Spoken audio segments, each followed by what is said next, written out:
गुज़िश्ता 75 वर्ष का ऑडिट 1000 अल्फाज में करना मुमकिन नहीं, मगर इस बात की निशानदही जरूर की जा सकती है कि जो काम हमने इन 7 दिहाइयों में किए उनका नतीजा क्या निकला।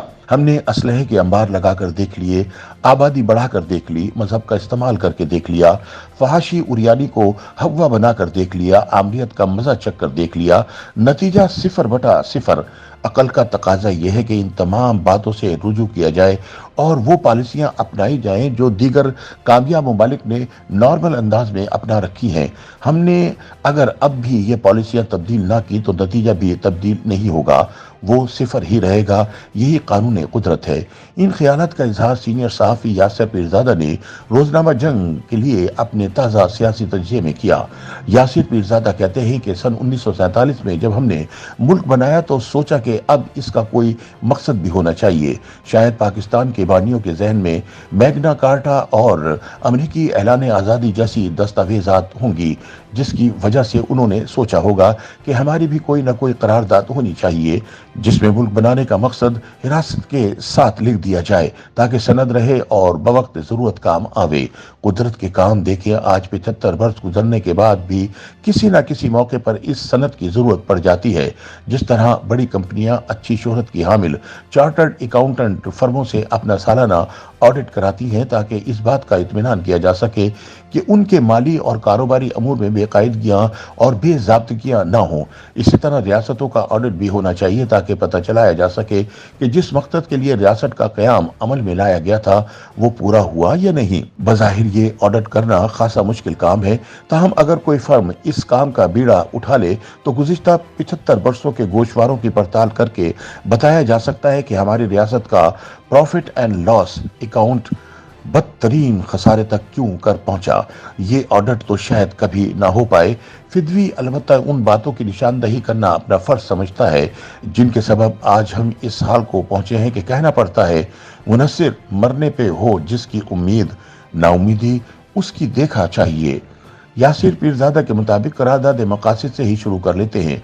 कायदे आज़म ने 11 अगस्त को आइन साज असम्बली के सामने तकरीर करते हुए कहा था कि आप आज़ाद हैं, आप अपने मंदिरों में जाने के लिए आज़ाद हैं, आप रियासत पाकिस्तान में अपनी मसाजिद या किसी और इबादतगाह में जाने के लिए आज़ाद हैं। आपका ताल्लुक किसी भी मजहब या ज़ात या अकीदे से हो, रियासत के कारोबार से उसका कोई ताल्लुक नहीं। तो इसका मतलब सिवाय इसके और कुछ नहीं था कि पाकिस्तान एक सेकुलर रियासत होगी। जिन लोगों को इस लफ्ज से तकलीफ पहुंचती है वो अपनी पसंद की कोई लुगत उठाएं और उसमें सेकुलर का लफ्ज तलाश करके मायने देखें और फिर इसे कायद की तकरीर के साथ मिलाकर पढ़ें। अल्लाह ने चाहा तो तकलीफ दूर हो जाएगी।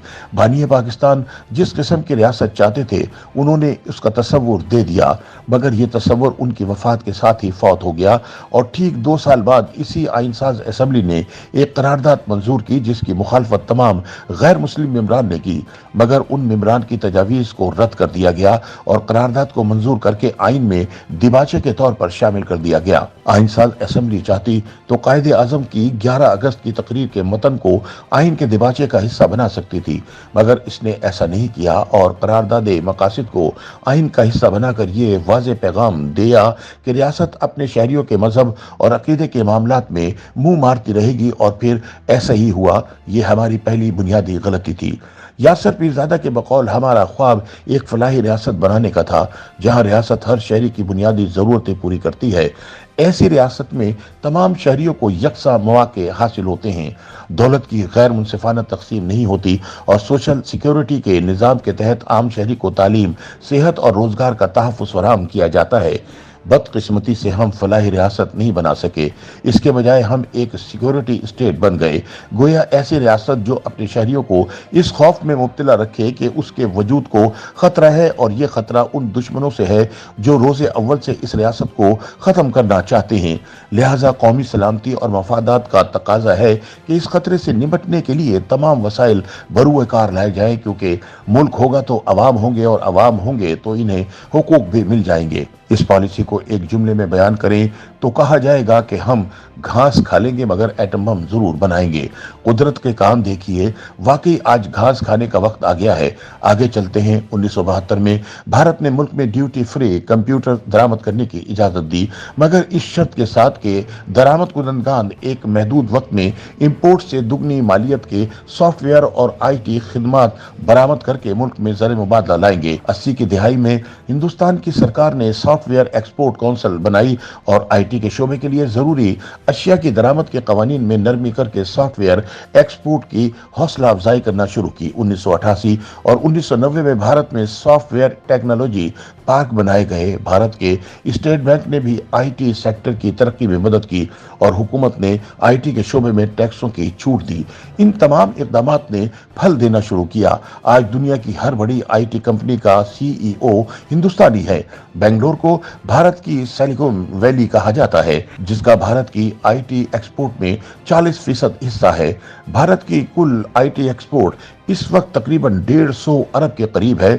जिस वक्त भारत में IT के शोबे की तरक्की के लिए काम किए जा रहे थे, उस वक्त हम अफगानिस्तान में जंग लड़ रहे थे, अपने मुल्क में जहादी तैयारियां कर रहे थे और फिरका वारियत की फैक्ट्रियां लगा रहे थे। हमें भी इन इक़दामात का फल मिल गया। जैसी इंडस्ट्री हमने मुल्क में लगाई वैसी मसनूआत तैयार हो गई। यासिर पीरजादा के बकौल हमने अगर अब भी अपनी पॉलिसियां तब्दील ना की तो नतीजा भी तब्दील नहीं होगा, वो सिफर ही रहेगा। यही कानून कुदरत है। YouTube पर गूगली न्यूज देखने के लिए youtube.com की सर्च बार में गूगली न्यूज TV टाइप करें। गूगली न्यूज के पेज पर सुर्ख रंग के सब्सक्रिप्शन वाले बटन पर क्लिक करना ना भूलिए। YouTube पेज पर अपलोड होने वाली वीडियोस से बाखबर रहने के लिए बेल आइकन पर क्लिक कीजिए। आपको हर नई वीडियो के बारे में नोटिफिकेशन मौसूल हो जाएगा।